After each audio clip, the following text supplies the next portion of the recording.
Oh man, so Bitcoin is now below $47,000.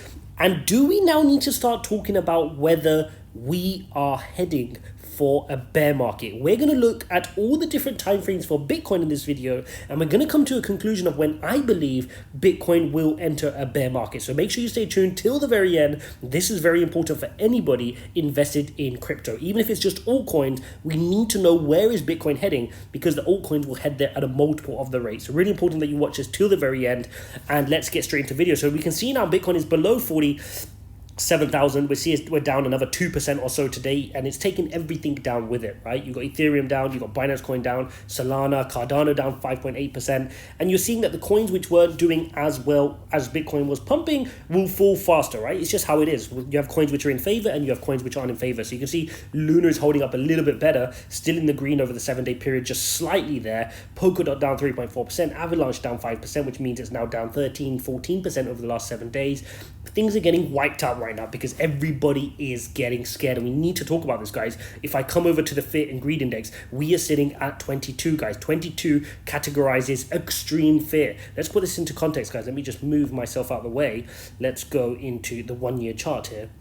On the fear and greed index, we're going back now down to the lows seen earlier in the year when Bitcoin really did crash down to 28. Okay, so we're seeing these kind of lows again back now, and this is worrying sign because we thought we were rallying back up. You can see here in the fear and greed index, we swung from some of the lows here of 16 all the way back up to highs of 41, but now we're back at 22. So the fear has now started to set back in because people have realized, hang on a second, we had this rally to the upside, this pump from the bottom of this wedge, right, which we're monitoring here. We managed to break to the upside, but then what's happened? The bears are just taking control back again and sent us back down. So we're going to look at all the different time frames. If you appreciate that, guys, don't forget to hit the like button, subscribe, and make sure you listen to this, because we're going to share with you exactly when I think the bear market is going to happen and what defines that for me. So here on the hourly, let's start with the hourly and we'll work our way up to the weekly. With the hourly chart, again, let's recap where we've come from. We were entering this downward pattern. We broke to the upside. Fantastic. We thought we were going to get a little bit of curling off, which I mentioned in our videos, to retest the support line. We bounced back pretty quickly. We had this massive pump, which was characterized by a big move in altcoins as well. Everybody was super excited, and that took us from this level here at about 48 all the way through to 51, guys. And this is where I was getting excited, because we thought, okay, that could then mean that we can meet our technical target of 52. And we just wicked to 52 and the bears sent us back down. So at this point, we're like, okay, maybe we're getting a little bit of a consolidation. We went back down, tested our EMA ribbon. At this point, no concern as well, okay, guys, because at this point, you've still created a higher low. Now, what we wanted is, after we created these higher lows, you want a higher high. This high had to be posted above 52, and I made that very clear in the videos. If we don't get a high above 52, this is a worrying sign, because then you're getting an inverse head and shoulders pattern, or an M pattern. Depends how you want to categorize that, right? Either you can say, let me just go back a few steps. So either you can look at this as an M pattern here, oops, there. Okay, so you can say it's an M pattern. Inverse head and shoulders pattern, or you can say that's an M pattern. Let's call it an M pattern for now, and we broke down to our technical price target, which you can see I had set here at about 46,700. Okay, and you can see we wicked down below that, guys. We got a 46,000 exactly candle, and in fact, I believe we wicked below 46,000 briefly as well. Now, the worrying sign here, looking at this one, if I just move over to the 4-hourly candles as well, it makes it a bit more clear.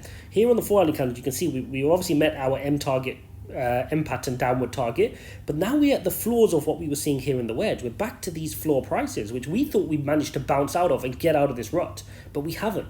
So getting back into this green box around 56,000 to all the way up to 62,000 here in this important level seems like a mile away. We can't seem to build the momentum, and for that reason, I can still see, and I've said this for a while now, further downside risk. And I know I get a lot of stick, I may get a lot of hate for saying this, but it's my duty to bring this to your attention, guys. We're still here. I mean, for this brief moment here on the 4-hourly chart, we managed to flip bullish, but straight back down to bearish now. And now again, we'd have to get the momentum to break on upward to the upward side here on the 4-hourly candle, and we're going to need a catalyst to help us do that.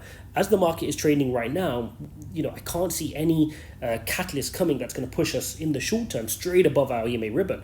You've seen in the macro economy, we're in a risk off mindset right now. Tech stocks and low cap stocks are getting hammered, and that is normally illustrative of a risk-off environment. And in a risk-off environment, people don't want to invest in crypto, right? Institutions take their money out of crypto. They want to put it in large cap stocks, right, and bonds. That's what they want to do. We've also seen the fear of inflation start to subside a little bit. So unless we get a catalyst to the upside of inflation worrying us again, maybe we won't get that rally back in Bitcoin. So these are some of the macro trends we need to keep an eye on because it's having an impact. But coming back to the technicals, you can see we are bearish here on the hourly. Let's flip up to the daily. Right? Let's look at the daily, and don't forget, guys, stay tuned to the very end. I'm very shortly going to share with you when I think we're going to go into bear market territory, but I've got to set the context behind this. So here on the daily, even when this rally happened, guys, even when we broke out of this, let's zoom in here. Let's get zoomed in here. There you go. So even when we broke out of this wedge, we broke out the wedge to the upside. At no point did we manage to become bullish. We couldn't get above our EMA ribbon, right? So even this move was just, even though it felt like a good rally, it's a convictionless rally, because at the end of the day, all it was we got rejected by EMA ribbon, which has happened previously, all the way down in this downward trend. So we continue to be in this daily downward bearish trend.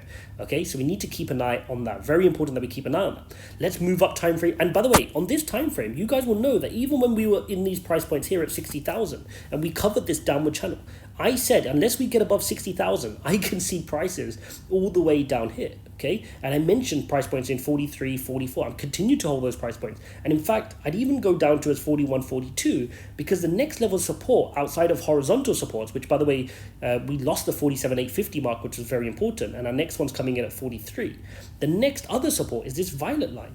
But the violet line won't come into fruition until about 41, 42, okay? So there's a lot of room here for Bitcoin to continue to retrace, and it's really important that we're able to hold the 40,000 psychological mark. That's going to be really important now, but it's quite worrying considering, just a short time ago, we were at 67,000, there was a lot of euphoria, and now there's extreme fear back in the market. So we need to be very, very cautious in this market. And finally, guys, let's head over to the weekly, because here on the weekly, this is where the clues are for us. And what we can see here is this weekly candle we are forming right now. And by the way, this weekly candle has 3 days and 15 hours left to complete, okay? We need to see, are we going to close this weekly candle in the next 3 days below the EMA ribbon? If we get a close below, and by the way, look how that EMA ribbon coincides with a horizontal support at 43,500, okay? Let's say exactly, 43,479.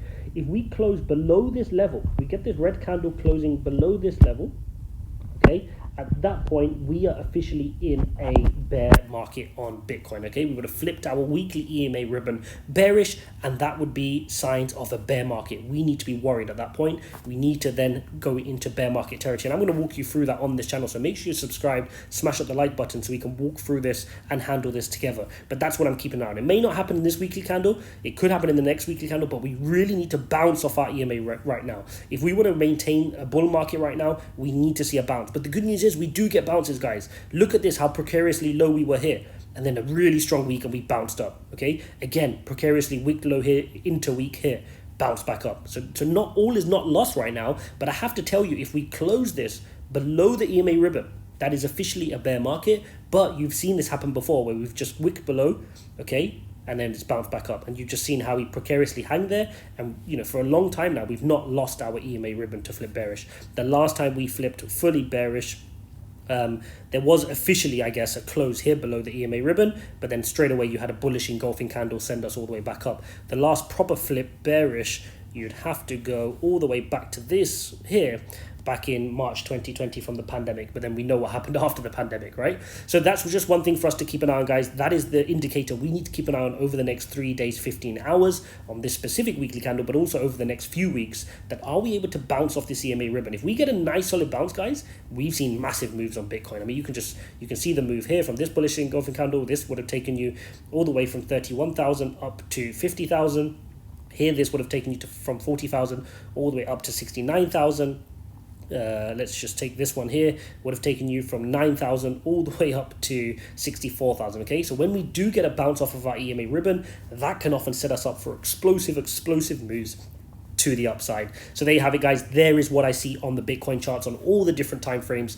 As you can see, there is unfortunately confluence to suggest there is more downside risk. Now, I do, as everybody here watching, we're super bullish on Bitcoin in the long term. We do, of course, hope there's going to be some sort of good catalyst to the upside that helps us bounce off our EMA ribbon and get back into a nice bullish momentum pattern. But for now, I've got to make you guys aware of that so you can position yourselves accordingly in your portfolio. Hope you guys enjoyed this video.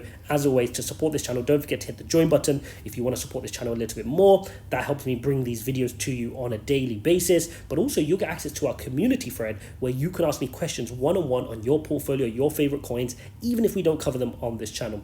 Don't forget, the link in the pinned comment will be the link to our free public Discord server, guys. Go ahead into there. We've got well over 320, 330 members in there, like-minded crypto enthusiasts sharing their favorite charts, sharing their favorite coins, asking me questions. Jump into there. You can also vote on which coins you want covering on this channel, so make sure you're involved and part of the community. As always, guys, thanks for watching. We'll see you in the next one.